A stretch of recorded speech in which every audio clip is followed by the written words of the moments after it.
എൻ്റെ പേര് Angel Maria Raju. Ursuline public school Kanhiradukkam 10ാം ക്ലാസ്സിൽ പഠിക്കുന്നു. കൊച്ചേട്ടൻ്റെ കത്ത്. ടീച്ചറിനോടടുക്കാം അമ്മയോളം. പ്രിയ DCL കൂട്ടുകാരെ, മനസ്സ് നിറയെ മറ്റുള്ളവർക്കായി പകർന്നു നൽകാൻ സ്നേഹം മാത്രം നിറച്ച് യാത്ര തുടങ്ങിയതായിരുന്നു സിസ്റ്റർ ഹേസ്ലെറ്റ് SD എന്ന അധ്യാപികയായി വിരമിച്ച സന്യാസിനി.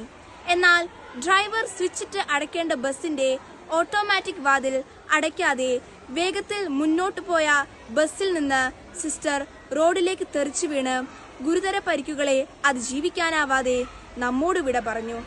കോതമംഗലം കോഴിപ്പിള്ളിയിൽ വെച്ചുണ്ടായ അപകടത്തിലാണ് ഇക്കഴിഞ്ഞ വർഷം ഊന്നുകൽ ലിറ്റിൽ ഫ്ലവർ ഹൈസ്കൂളിൽ നിന്ന് വിരമിച്ച് നിരവധി മേഖലകളിൽ സജീവ ശുശ്രൂഷ ചെയ്തു വന്ന നല്ല അധ്യാപികയായ സിസ്റ്ററിന് ഇന്നലെ 1/7/2026 ജീവൻ നഷ്ടമായത്.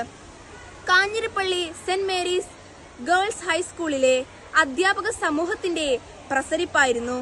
ഏവർക്കും പ്രിയങ്കരിയായിരുന്ന സ്വപ്ന രാജേഷ് ടീച്ചർ 10C ക്ലാസ് ടീച്ചറും സ്റ്റാഫ് സെക്രട്ടറിയും സഹ അധ്യാപകരുടെയും വിദ്യാർത്ഥികളുടെയും മാനേജ്മെന്റിന്റെയും അഭിമാനവും ആഹ്ലാദവുമായിരുന്ന സ്വപ്ന ടീച്ചർ ഇന്നലെ 1/7/2026 നന്നായി പഠിപ്പിച്ച് എല്ലാവരെയും സന്തോഷിപ്പിച്ച് വീട്ടിലേക്ക് പോയതാണ്. പതിവ് പോലെ ഇന്നു രാവിലെ സ്കൂളിൽ എത്താമെന്ന പ്രതീക്ഷയിലാണ് പ്രിയ ടീച്ചർ പോയത്. എന്നാൽ വീട്ടിൽ വെച്ച് പെട്ടെന്ന് ഹൃദയാഘാതം ഉണ്ടാവുകയും ജീവൻ നഷ്ടമാവുകയുമാണ് ഉണ്ടായത്. പ്രിയ കൂട്ടുകാരെ, 2 ഗുരുശ്രേഷ്ഠർ അപ്രതീക്ഷിതമായി വിദ്യാർത്ഥി ലോകത്തോടും യാത്ര പറഞ്ഞു. ഹേസ്ലെറ്റ് സിസ്റ്ററിന്റെയും സ്വപ്ന ടീച്ചറിന്റെയും വിദ്യാർത്ഥികൾ മൃതദേഹ പേടകങ്ങൾക്കരികിലൂടെ വിങ്ങിക്കരിഞ്ഞു നീങ്ങുന്നത് കണ്ടു. വിദ്യാഭ്യാസ കാലത്തിന്റെ ഏറ്റവും വലിയ സൗഭാഗ്യം എന്താണ്? ഫുൾ A+ വാങ്ങുന്നതോ കലാതിലകമോ പ്രതിഭയോ ആകുന്നതോ ആണോ? സമ്മാനങ്ങൾ ഒന്നും കിട്ടുന്നില്ലെങ്കിലും താൻ ബഹുമാനിക്കുന്ന അധ്യാപകരുടെ പ്രീതിയിലും വാത്സല്യവും തന്നോടൊപ്പം ഉണ്ട് എന്ന ഓരോ വിദ്യാർത്ഥിയുടെയും ആത്മവിശ്വാസവും ഉള്ളിലെ അഭിമാനവുമല്ലേ ഏറ്റവും വലിയ സൗഭാഗ്യം? തീർച്ചയായും അതെ. അതിന് ആത്മാർത്ഥതയും സത്യസന്ധതയും ഉണ്ടായാൽ മതി.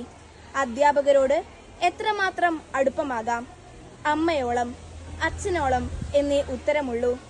നമ്മുടെ ഭാരതീയ ദർശനത്തിൽ മാതാവും പിതാവും ഗുരുവും ദൈവതുല്യരാണ്. ഗുരുദേവോ ഭവ എന്നു തന്നെയാണ് നമ്മുടെ പ്രമാണം. ദൈവതുല്യമാണ് ഗുരുസ്ഥാനം. ഗുരുത്വം എന്ന മഹാകൃപ വിദ്യാർത്ഥിയിലേക്ക് വർഷിക്കാൻ ഉള്ളിൽ വെളിച്ചമുള്ള ഗുരുവിന് മാത്രമേ കഴിയൂ. അതിനാൽ നമ്മുടെ എല്ലാ അധ്യാപകരെയും നമുക്ക് അങ്ങേയറ്റം ആദരിക്കാൻ ഒട്ടും ബാക്കി വെക്കരുത്. അവരെ അമ്മയെ പോലെ സ്നേഹിക്കുക. സ്നേഹം ഒട്ടും കുറച്ചു കളയരുത്. അവരോട് ഹൃദയം തുറന്ന് സംസാരിക്കാം. മറ്റൊരവസരത്തിലേക്ക് മാറ്റിവെക്കരുത്. പിന്നീട് അവസരം കിട്ടിയെന്ന് വരില്ല.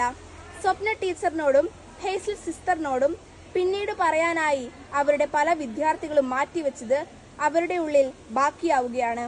നമുക്ക് ഇന്നു തന്നെ സ്നേഹാദരവുകളോടെ പുഞ്ചിരി മഞ്ചരികളുമായി നമ്മുടെ അധ്യാപകരുടെ മനസ്സിൽ ശിഷ്യവസന്തം തീർക്കാം. അമ്മയോളം അടുക്കാം. അനുഗ്രഹീതരാകാം. ആശംസകളോടെ സ്വന്തം കൊച്ചേട്ടൻ.